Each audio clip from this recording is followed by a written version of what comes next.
Someone sent me a video yesterday that I found fascinating because it reminded me of someone that I've interviewed on the show who has since passed away that I'm going to tell you about in a moment. This is a video I'm going to play for you of a QAnon person who believes that Trump and JFK Jr., not JFK, JFK Jr. A lot of people are confused by which JFK. They believe that this person believes Trump and JFK Jr. are currently the president and the vice president. And one of the delightful things, I love hyper-specific conspiracy theories, as many of you know. This guy also claims that mortgages are invalid, that as soon as you sign a mortgage, the mortgage is paid off. If some of our older listeners might remember who this should remind us of. So let's look at this clip first. Sure. Did you know all mortgages in the United States are fraud? Every one of them.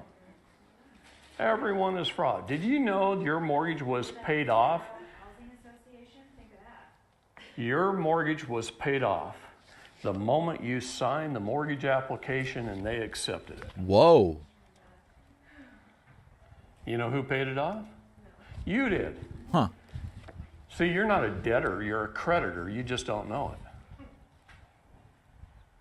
it. You don't know it.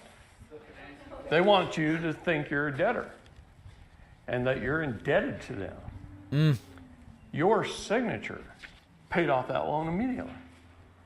And you don't know why, do you? Okay, I'm going to teach you guys why. So this is, I don't know why I find this fascinating. So who does this remind me of? This is a great dip into the archives for some of our younger viewers. There's this guy who passed away in 2019. His name was David Wynn Miller. And I interviewed him years ago. And during the interview, I'm not going to play it for you now, but you can look it up. It's about 10, 20 minutes long. He said things that, like, for example, that he is the king of Hawaii, as one example, that he syntaxed the Magna Carta. But David Wynn Miller's big thing was that you can make yourself a non-taxable entity to the United States with something that he called quantum grammar and the inclusion of extraneous punctuation marks in your name. So like his name was David Wynn Miller, but he would put like a colon before David and then a dash between David and Wynn.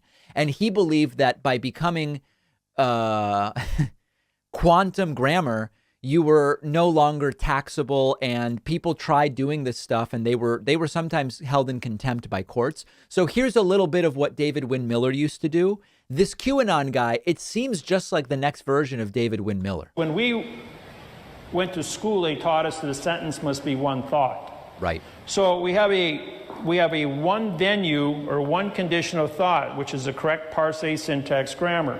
Parse syntax grammar was a favorite word of his. And if you're looking at this, you also see that he has hyphens between like every word on his whiteboard. That was another thing he did. However, in the world of fraud, which means you're going to have going to the store from the house. Now we have two different time factors of from and to, which is now a lie because now we have two conditions of time and it's no longer a single thought sentence. So this generates when you're into fraud, fiction, lies, perjury, false, guessing, presumption, assumption. Yeah. When my dad, who's a psychiatrist, when I did the interview with David Wynn Miller years ago, I showed it to him and I said, what do you think about this guy? He's not diagnosing anyone in any formal way. Everybody relax. My dad said, this guy strikes me as what's called a paraphrenic. It's not a schizophrenic. A paraphrenic is someone who has a highly organized set of delusions without hallucinations. This guy's not hallucinating. It's a very organized, sort of like gated set of delusions.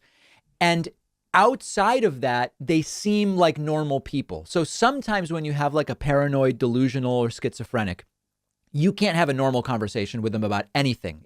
When you speak to them, they're very clearly totally out of touch with reality. You can't talk about the grocery store. You can't talk about sports or whatever.